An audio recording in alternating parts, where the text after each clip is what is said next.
Hello everyone, कैसे हो आप लोग। एक बार फिर से आप लोग का स्वागत करता हूं मैं अपने इस यूट्यूब चैनल पे। और इससे पहले वाले वीडियोस में हम मैट्रिक्स के बारे में पढ़ रहे थे और आज हम पढ़ेंगे मल्टीप्लिकेशन ऑफ मैट्रिक्स। पहले वाले वीडियो में हमने कवर कर लिया था ऑपरेशन ऑफ मैट्रिक्स में एडिशन, सब्ट्रैक्शन और मल्टीप्लिकेशन ऑफ मैट्रिक्स जो कि स्केलर से था। आज सीखेंगे कि दो मैट्रिक्स को अगर मल्टीप्लाई करेंगे तो कैसे करेंगे। तो सबसे पहले जानते हैं किन दो मैट्रिक्स को हम मल्टीप्लाई कर सकते हैं। चलिए देखते हैं। मान लीजिए कोई एक मैट्रिक्स है ए, ठीक है, और इसकी ऑर्डर दी हुई है आई क्रॉस जे, ठीक है, और दूसरी मैट्रिक्स दी हुई है बी,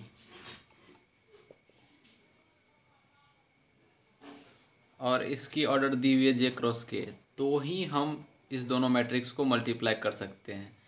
कहने का मतलब क्या है कि दिया गया अगर पहला मैट्रिक्स है और पहला मैट्रिक्स का जितना कॉलम होगा उतना ही रो दूसरे वाले मैट्रिक्स में होना चाहिए, तभी हम वो दो मैट्रिक्स को मल्टीप्लाई कर सकते हैं। तो जैसे यहाँ देख सकते हैं, यहाँ नंबर ऑफ कॉलम्स जे है और यहाँ नंबर ऑफ रोज जे है, तो ये दोनों सिमिलर है। तो इसमें अगर हम ए क्रॉस बी का ऑर्डर पता करेंगे तो ए क्रॉस बी का ऑर्डर यहाँ आई क्रॉस जे हो जाएगा।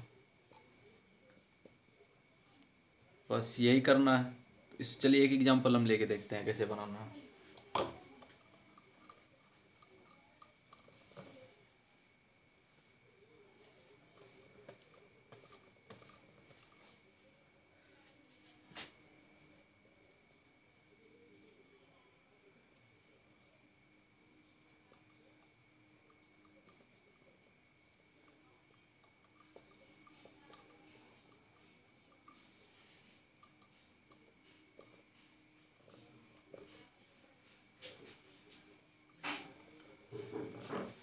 तो देखिए, इसको जैसे मैंने एक क्वेश्चन लिया है, इस क्वेश्चन में कोई एक मैट्रिक्स दिया हुआ है ए, जिसके जो 2x2 मैट्रिक्स है, और कोई दूसरा मैट्रिक्स है बी जो कि 2x1 मैट्रिक्स है। यहाँ ऑर्डर हम लिख लेते हैं पहले।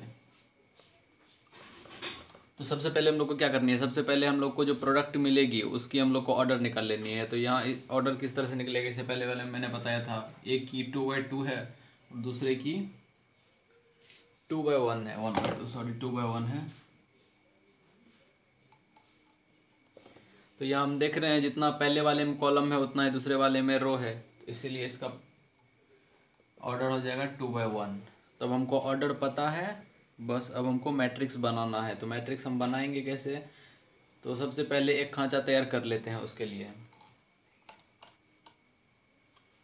तो देखिए, जैसे अगर हम सिंपल में किसी मैट्रिक्स को लिखें, कितने हमको ये मिल गए 2x1 ऑर्डर की, मतलब दो रो होनी चाहिए और एक कॉलम होनी चाहिए। तो उसके लिए हम कैसे लिखेंगे, A11 A21, बस यही होनी चाहिए।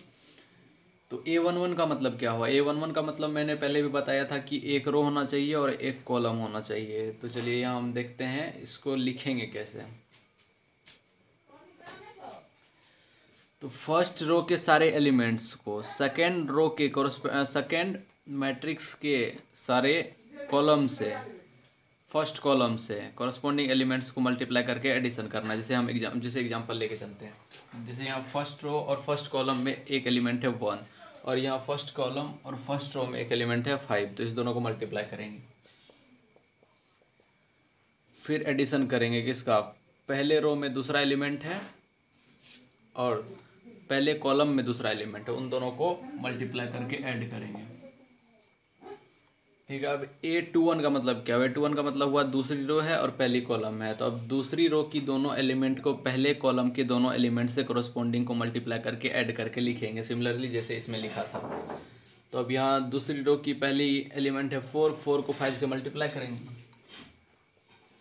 और फिर ऐड करेंगे 3 को 20 से मल्टीप्लाई करके, और इसकी ऑर्डर है 2x1। तो यहाँ से हम देख सकते हैं कि हमारी मैट्रिक्स हमको मिल चुकी है, और इस मैट्रिक्स को हम लिख सकते हैं, इसको जोड़ लीजिए। 1 × 5 5 + 20 × 2 40, तो 45 होगी पहली एलिमेंट, और दूसरी एलिमेंट हो जाएगी 20 + 60 80। तो है ना, बहुत ही सिंपल मल्टीप्लिकेशन ऑफ मैट्रिक्स ये हो गया। फिर उसके बाद इससे सारे केस में यही करना है। स्क्वायर मैट्रिक्स में हमको कुछ सोचना नहीं है। अगर दो सेम ऑर्डर का स्क्वायर मैट्रिक्स है तो उसका ऑर्डर वही हो जाएगा और मल्टीप्लिकेशन उसका होगा ही। लेकिन अगर डिफरेंट ऑर्डर का मैट्रिक्स दिया हुआ है तो पहले हम देख लेंगे कि पहले वाले की नंबर ऑफ रोज और पहले वाले की नंबर ऑफ कॉलम और दूसरे वाले की नंबर ऑफ रोज मिल रही है या नहीं। तो इसी तरह से बड़े बड़े मैट्रिक्स भी बनेंगे, तो मैं एक दो आपको होमवर्क में दे देता हूँ और आप ट्राई करिएगा बना के। नहीं बनेगा तो फिर कमेंट में आप पूछ सकते हैं। तो इसको पहले नोट कीजिए।